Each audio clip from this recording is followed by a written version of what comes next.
Pada tahun 1986, sebuah peristiwa tragis mengguncang Australia. Seorang perawat muda ditemukan tidak bernyawa di sebuah ladang terpencil. Kasus ini kemudian dikenal sebagai salah satu kasus paling mengerikan dan menakutkan dalam sejarah kriminal Australia. Anita Colby lahir di Sydney pada 2 November 1956 dari orang tua bernama Gary Lynch dan Grace Lynch. Anita dikenal sebagai wanita yang lembut, baik hati, tulus, positive thinking, dan sangat dekat dengan kedua orang tuanya. Saat remaja, Anita pernah memenangkan kontes kecantikan pada November 1979. Dia sempat mendapatkan tawaran menjadi model profesional saat itu, namun dia memutuskan untuk mengikuti jejak ibunya sebagai seorang perawat karena dia ingin membantu orang lain. Pada 27 Maret 1982, Anita menikah dengan John Colby, pria yang dia kenal saat sama-sama magang di rumah sakit Sydney. Namun setelah 3 tahun pernikahan, hubungan mereka mulai renggang. Mereka memutuskan untuk berpisah sementara selama 6 minggu. Anita pun kembali ke rumah orang tuanya yang ada di Blacktown, sebuah kawasan pinggiran kota yang berjarak 34 km dari kota Sydney. Anita yang pada saat itu bekerja di Sydney, setiap hari berangkat bekerja dari rumahnya di Blacktown menggunakan kereta. Pada 2 Februari 1986, Anita berangkat bekerja seperti biasa. Pada pukul 3 sore, Anita selesai bekerja. Dia lalu bertemu rekan kerjanya untuk makan malam. Setelah itu, dengan diantar rekan kerjanya, Anita menuju stasiun kereta api sentral dan naik kereta menuju stasiun Blacktown. Tidak seperti biasanya, pada saat Anita tiba di stasiun Blacktown, dia tidak menelpon ayahnya untuk menjemputnya. Karena saat itu telepon umum sedang rusak.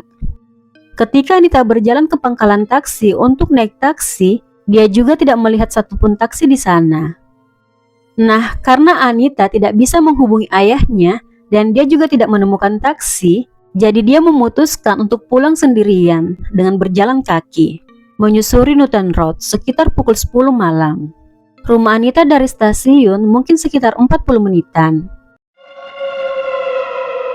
Keesokan paginya, orang tua Anita menyadari kalau putrinya tidak pulang ke rumah. Namun saat itu mereka belum khawatir, karena mereka berpikir mungkin putrinya sedang nginap di rumah temannya. Hingga ada saat rekan kerja Anita menelpon, menanyakan kenapa Anita tidak masuk bekerja. Disitulah orang tua Anita mulai panik, dan langsung melaporkan hal tersebut ke pihak berwajib pada 3 Februari. Pada 4 Februari 1986, seorang wanita ditemukan tidak bernyawa di sebuah ladang di daerah Prospect. Kondisinya tanpa busana. Petani itu segera menelpon polisi dan melaporkan apa yang dia temukan. Ketika polisi tiba, mereka melihat pemandangan yang sangat memilukan. Seorang wanita muda tergeletak dengan luka di sekujur tubuhnya. Dan menurut polisi, itu adalah kasus penghilangan nyawa. Dari cincin kawin yang korban kenakan, wanita tersebut berhasil diidentifikasi sebagai Anita Colby. Kedua orang tuanya sangat terpukul. Suaminya juga merasa hancur dan menyalahkan dirinya sendiri karena merasa tidak mampu melindunginya. Dari hasil otopsi diketahui kalau Anita mengalami penyiksaan yang sangat brutal. Di tubuhnya ditemukan banyak memar, serta luka-luka pertahanan. Beberapa jarinya hampir terpisah akibat upayanya untuk menahan serangan pelaku. Anita juga mengalami pelecehan sebelum akhirnya diakhiri. Terdapat luka senjata tajam di bagian leher yang menjadi penyebab Anita tiada. Sayangnya, di lokasi kejadian tidak ditemukan petunjuk yang mengarah langsung kepada pelaku. Polisi mulai mengumpulkan informasi dari warga yang tinggal di sekitar ladang. Beberapa warga mengaku mendengar teriakan seorang wanita pada 2 Februari malam di area ladang tersebut.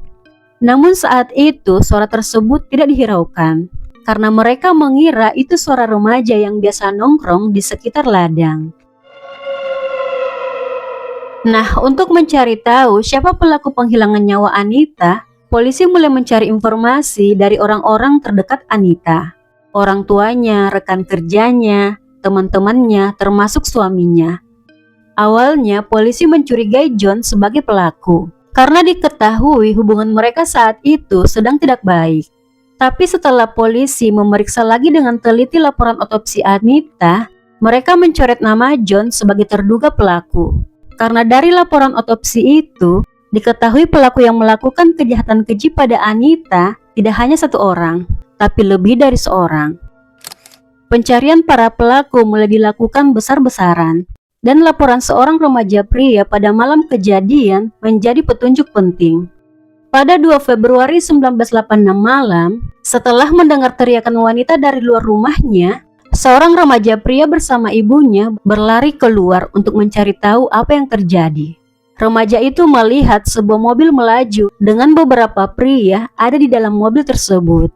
Menurutnya, pria yang duduk di kursi belakang mobil, posisinya itu agak aneh karena kepala mereka menyentuh langit-langit mobil, seolah-olah mereka menduduki sesuatu. Beberapa saat kemudian, tetangga remaja pria itu pulang, dan dia meminta tetangganya untuk mengejar mobil yang ditumpangi para pria itu.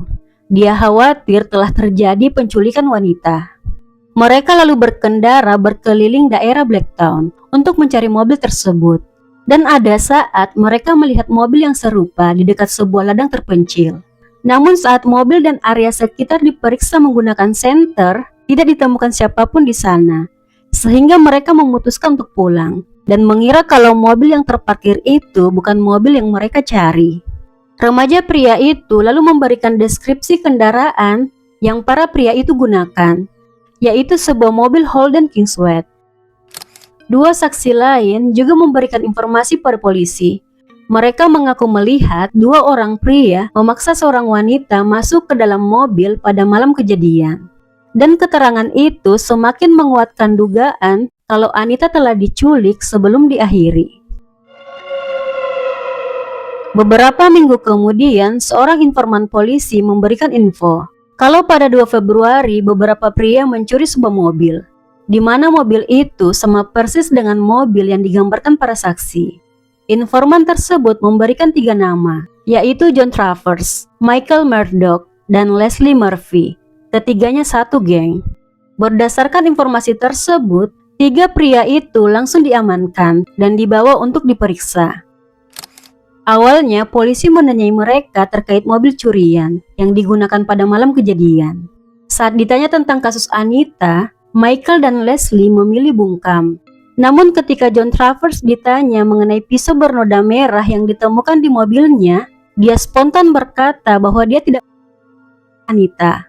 Padahal polisi belum menyebut detail tersebut, dan ucapan itu justru memperkuat kecurigaan padanya. Michael dan Leslie sempat dibebaskan, sementara John tetap ditahan dan diinterogasi lebih lanjut. Dalam proses itu, John meminta polisi menghubungi tantenya. Polisi kemudian bekerja sama dengan tante John dan memintanya merekam percakapan dengan John dan Michael. Dan dari rekaman itulah muncul pengakuan yang semakin menguatkan keterlibatan mereka dalam kejahatan yang menimpa Anita.